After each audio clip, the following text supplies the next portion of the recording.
আসসালামু আলাইকুম প্রিয় শিক্ষার্থীরা, আমি আছি জুবায়ের হোসেন জিহাদ, রাজশাহী বিশ্ববিদ্যালয় থেকে তোমাদের সাথে। আজকের ভিডিওতে কথা বলবো জাতীয় বিশ্ববিদ্যালয়ের অধিভুক্ত কলেজগুলোতে অনার্সের ভর্তি পরীক্ষা কবে নাগাদ তারা নিবে। দেখো, প্রত্যেকটা শিক্ষার্থী এই মুহূর্তে যেই 7 লক্ষ শিক্ষার্থী পাস করছে, হোক সে 2 পয়েন্ট পেয়ে অথবা 3 পয়েন্ট পেয়ে, যেই পাস করেছো কিনা, সবাই কিন্তু এখন অপেক্ষা করতেছে যে বিশ্ববিদ্যালয়গুলো কখন ভর্তি পরীক্ষা নিবে। তো ইতিমধ্যে গুচ্ছভুক্ত বিশ্ববিদ্যালয়, রাজশাহী বিশ্ববিদ্যালয়, ঢাকা বিশ্ববিদ্যালয় সহ প্রত্যেকটা বিশ্ববিদ্যালয় অধিকাংশ তাদের ভর্তি পরীক্ষার তারিখ প্রকাশ করে দিয়েছে।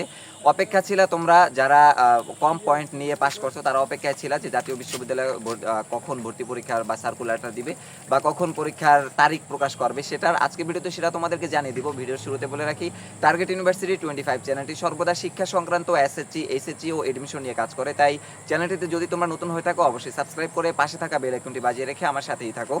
দেখো শিক্ষার্থীরা, প্রথমে বলি যে প্রত্যেকটা বিশ্ববিদ্যালয়ে দিয়ে দিলেও এখন পর্যন্ত কিন্তু চূড়ান্তভাবে সার্কুলার দেয় না। অর্থাৎ তোমাদের যে গ্রেড পয়েন্ট কমানোর একটা সম্ভাবনা বা সুযোগ রয়েছে, বা প্রত্যেকটা শিক্ষার্থী কথা বলতেছে, আমরা কথা বলতেছি যে এবছর এইচএসসিতে অনেক কম জিপিএ পেয়ে পাস করছে, সেক্ষেত্রে একটু কমিয়ে তাদের শর্তটা একটু কমিয়ে দিলে, যেমন এইচএসসিতে মিনিমাম 2.50 লাগে অথবা অনেক জায়গায় 3 পয়েন্ট লাগে, তো ওই পয়েন্টটা যেন একটু কমিয়ে আনা হয়, সেজন্য আমরা প্রত্যেকটা জায়গায় স্মারকলিপির ব্যবস্থা করতেছি। তো এই যে একটা হযবরল অবস্থা বা দ্বিধা দ্বন্দ্ব একটা অবস্থায় আছে তারা, সেক্ষেত্রে এখন পর্যন্ত চূড়ান্ত সার্কুলার প্রকাশ না করলেও তবে তারা জানিয়ে দিয়েছে যে জাতীয় বিশ্ববিদ্যালয়ে, তোমরা জানো গুচ্ছভুক্ত বিশ্ববিদ্যালয়গুলোতে ভর্তি পরীক্ষা নেবে রোজার পরে, অর্থাৎ 27শে মার্চ থেকে তারা ভর্তি পরীক্ষা শুরু করবে। এটা তাদের সম্ভাব্য একটা তারিখ প্রকাশ করছে। তো এই গুচ্ছের পরবর্তী সময়ে কিন্তু জাতীয় বিশ্ববিদ্যালয়গুলোতেও তাদের ভর্তি কার্যক্রম শুরু করে থাকে সাধারণত।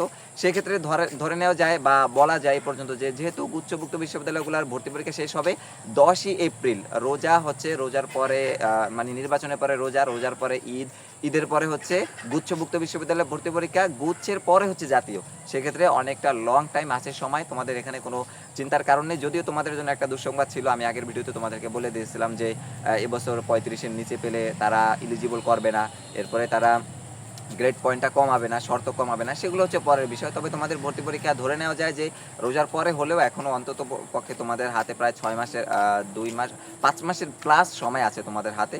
সেক্ষেত্রে নিজের সর্বোচ্চটা দিয়ে প্রিপারেশন নিতে থাকো। দেখা হবে পরবর্তী যে কোনো আপডেটমূলক ভিডিওতে, আর আমার সাথেই থাকো। আল্লাহ হাফেজ।